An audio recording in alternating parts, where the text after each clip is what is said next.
All right, so yesterday we got the old 5.3 torn down. Take a look at it.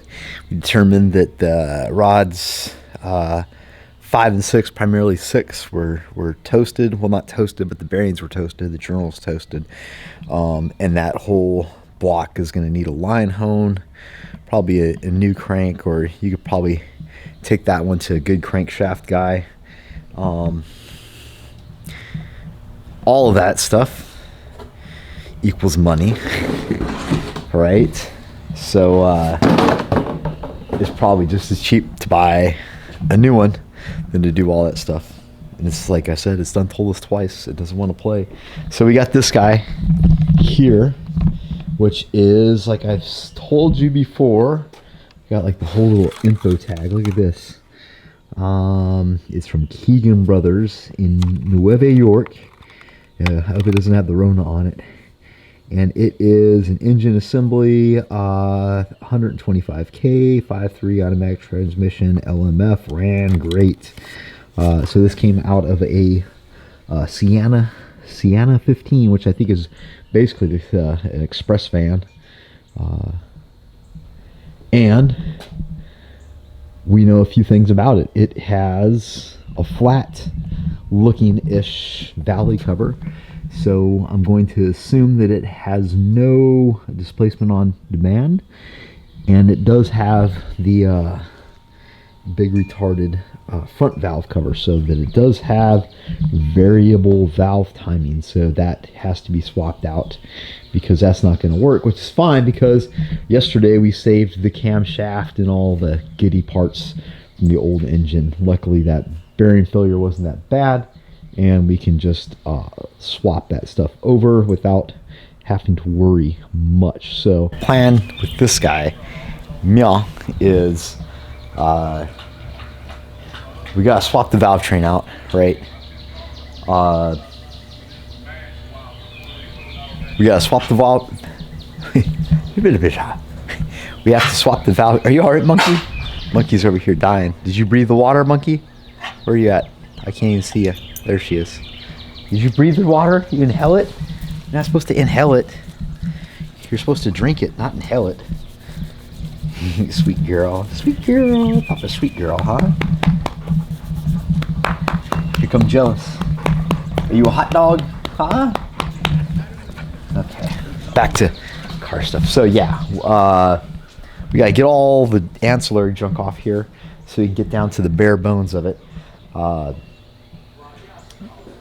I'm just going to swap the heads out since the other heads were really nice shape. And they already have the valves in there. Or sorry, the valve springs that we need. They're just 98 comp 918s, but I've only been, running this thing to like 6,500 RPM. Not a lot. But those springs are a little bit better than like the best Chevy has. So a little more seat pressure than like your normal Beehives, but not like super high seat pressure, which can be a little bit tough on a valve train, although it provides more stability. So there's trade-offs and things you do, but that stuff's going to go on. All this stuff's got to come off. The head's got to come off. Why I got it down like this, we might as well flip it over. We got to swap out the oil pan. I got to clean all the stuff out of that oil pan, and I'm also going to gap the rings while we got it apart. Because why not? We'll take a look at all the bearing surfaces since we're doing that. Make sure everything looks good, and it will, I'm sure. So that is the plan of attack. Yeah, everything's coming along nicely. This is the first time I've ever seen a car where the spark plug boots have actually melted to the spark plugs. I just couldn't get these bastards off, and I was like, what is going on? Of course, a couple broken studs.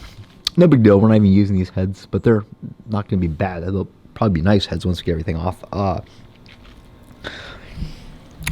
This guy, I'm not sure. Like, I'm not sure if I broke it or this is just how it's supposed to work. So, I kind of pulled up on one side and went pop. But it seems to hold that guy in there. Now, I'm sure this is probably just a 2-bar map sensor, and I'll need to order a 3-bar. So I need to source this out or see if the one I have will fit. One thing that I've run into already is the fuel rail system. I was hoping the one that we had on the old intake would just bolt right onto this guy. However, no worky. These runners are different and they're getting in the way of the screws. And then I had an old set of fuel rails that I bought off a friend a long time ago, and I thought, well, we'll make those work. But they don't fit because they're too wide and they hit the mounting guys here. So that's what Siemens Deca 80s. I ordered Holley 120s. So we're going to see what happens when the Holleys come in before we make any rash decisions. But I think what I'm going to do as a trial is I just ordered a fuel regulator, one of those PQYs, I believe, that Matt's always talking about. I've learned just to do what Matt says. It usually works the best. But what I have here is, on this intake, what I did is I took there is a, what do you call it? A Zerk valve, I think they're called. Those little bicycle pump kind of push in and lets air pass guys. And you can just unscrew those. You'll see it right here. This little guy in there. You can just take that out. And what I did is I hooked up the fuel pressure gauge to that guy on here. What I was thinking is I can just run this bad boy. We will tap that for the fuel pressure return, run that to the fuel pressure regulator, and then just return it. And then we can just tap our sensor here right into the fuel pressure regulator, and that will take care of that. And then all we need is those guys to fit. So we'll probably have to make spacers because generally most injectors are taller than these little shorty boys that come with these. But that's my off-the-cuff solution, and I'd be interested to do that just to see how it works. I tend to think it'll work pretty good. But oh, Mike, the fuel return is too small if you just use a -4. Well, if you looked at the inside of this fuel pressure regulator, it is literally like an 1/8 inch drill bit, maybe even smaller. But I did measure it, and it was just barely over 100 thou, which is not a whole lot. So that was working just fine with the car on 12 pounds of boost, which should have been around 500-600 horsepower ish. So I don't suspect that this would be any different. We'll take that Zerk out and take a look. Zerk, not Zerks. God, Schrader valves. Oh yeah, you remembered, Mike. You're a genius. We'll pull that out, and yeah, if we need to tap it a little bit with a drill bit, then we will. But if it's anything over the size of the insides of this fuel regulator, then we'll know we're good. So that's an option. And since I know Matt has good success with that fuel pressure regulator, all we got to do is step it down from, or find an ORB fitting that's a -4 and just return it. Boom, goes right back to my fuel rail. Everybody's happy. And yeah, so let's. Everything's looking good so far. We'll get the let's get the intake manifold off and take a look at the ports. I bet they're crusty. The spark plugs have never been changed. I would bet the oil is probably rarely changed. Or sometimes these things are fleet vehicles, so sometimes they actually do keep decent care of the oil. But we'll find out once we get the valve cover off if it's gross and crunchy or if it's nice. Let's hope for nice. But nice isn't always the indicator of good. Nice looking is not always the indicator of good working. Just remember that, boys and girls. Those are lessons for life. Is it really a wrecked car unless it has a mouse, a rat's nest or a mouse nest, whatever it is? Ports look reasonable over there and over here. Yeah, not bad. A little crusty, what you'd expect to see. But it does look like at least all the fuel injectors are working. So that's a good thing. So let's get the rat's nest cleaned out of here. And yeah, gross. Bob has decided to help by trying to eat the block. Right, Bob? So here are the spark plugs. Can't see that, can you? So I can't see that. Mike, what are you trying to do? What are you trying to do to me? So here are the spark plugs, and they all look they all look nice, which is a good sign. We took off the pulley, and yeah. Oh yeah, that turns nicely. If it spins, it wins. So I've decided that I'm gonna call this the Cancer Man. You guys remember what was it, X-Files, the cancer guy? Because I have never seen, oh my goodness, just chunks of rust. I power washed this guy and just chunks of rust are coming off this thing. I've never seen such a, I mean, look at that. That's probably like a, what, like a 1/16 of an inch of rust just gone off the block. So yeah, she is, I guess, spent her life on the salt. Do they salt? Obviously, they salt the streets in New York. Oh, good. Look at that, man. It's ridiculous. But yeah, everything looks good. So just giving you updates as we go. Spark plugs came out. Looks good. Turns nicely. We'll get the heads off next. Yeah. Thanks, Bob. So inside the valve cover, it looks really nice. So happy with that. Yeah, we're just gonna pull these heads off and set them up somewhere where they can sit forever. Here is the driver's side head. Just thought I'd give you guys this view. The other side looked about the same, but there's a little more light on this side. So I figured I would show you this. This is what we're dealing with. Looks pretty good. I mean, you can see, see if I can find a cylinder for you. Hey everybody, welcome back. Mike from Monkey Fab. So we got this guy, bam, pretty much torn down. We're gonna finish that up today. A few things. So it's been a week since I last videoed because I've been busy through the week, and Saturday's really my only day that I get a chance to mess with most of this kind of stuff. So that's what we're doing. I don't know what I've told you, but we did, you know, we got this thing all torn apart, and that's a perfect excuse to redo everything, right? So, we ordered a Terminator X, and it's here. It's going to be the drive-by-wire, since we got the drive-by-wire manifold with the new engine, and I ordered a little pedal that will just make things, I think, a little bit easier depending on how hard the pedal is to install. My wife's out there power washing, and that's why I have the door shut in the garage and it's dark in here, but we're going to take this outside and do it. I also got a aluminum radiator that is basically a factory replacement for everything GM. So everything GM from like 70, it's like early 70s to like mid 80s had this basic setup, and the trucks and all the cars use the same radiator. So they make a swap radiator for the LS that has it's a dual pass, all aluminum radiator, which is really nice. The welds on it, but pretty nice.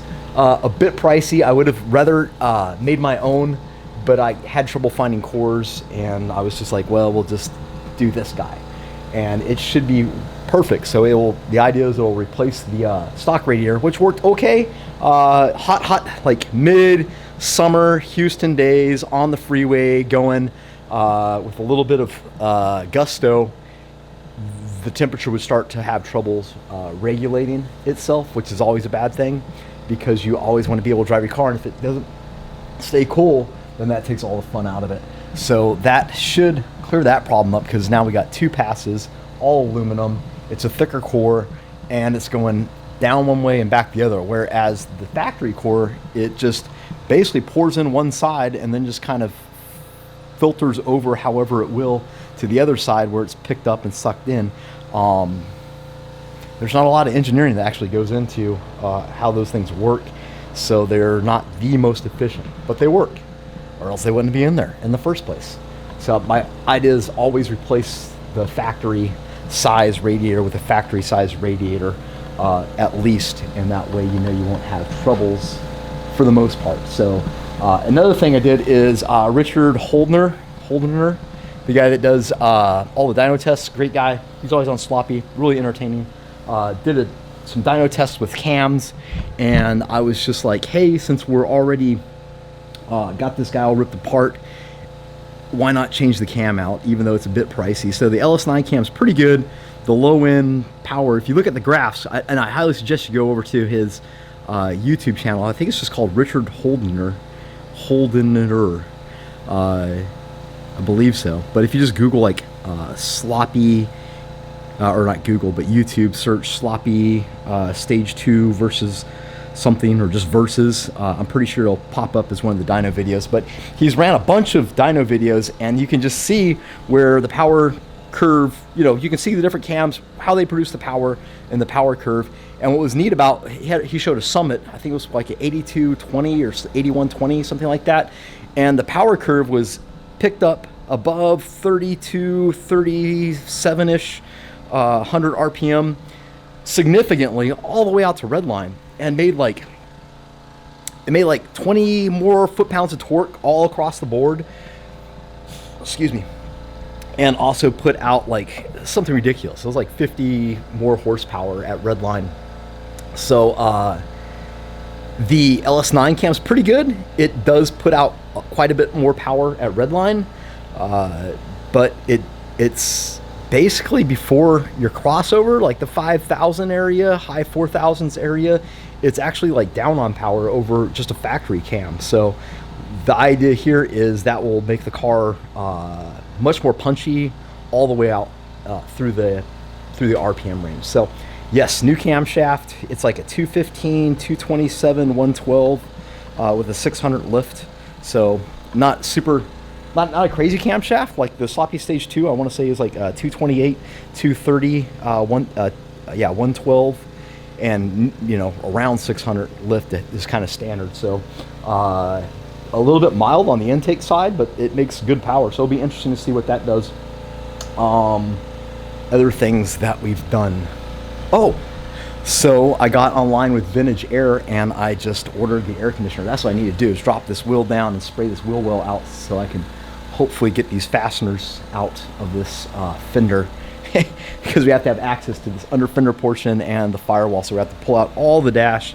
It's a huge pain in the ass job that I didn't want to do, but I figure since we got it down, let's just fix everything. It'll be perfect then, and then it'll be fun to drive, hopefully, all year round, even in the summertime. So with that, other things we're gonna do. So I looked at these cylinder walls, and I think I've shown you guys this, but these guys kind of glazy. I was hoping to see a lot more crosshatch in here than what is going on, and they're kind of rusty too. So what that means to me is that this might only have 100,000 miles on it.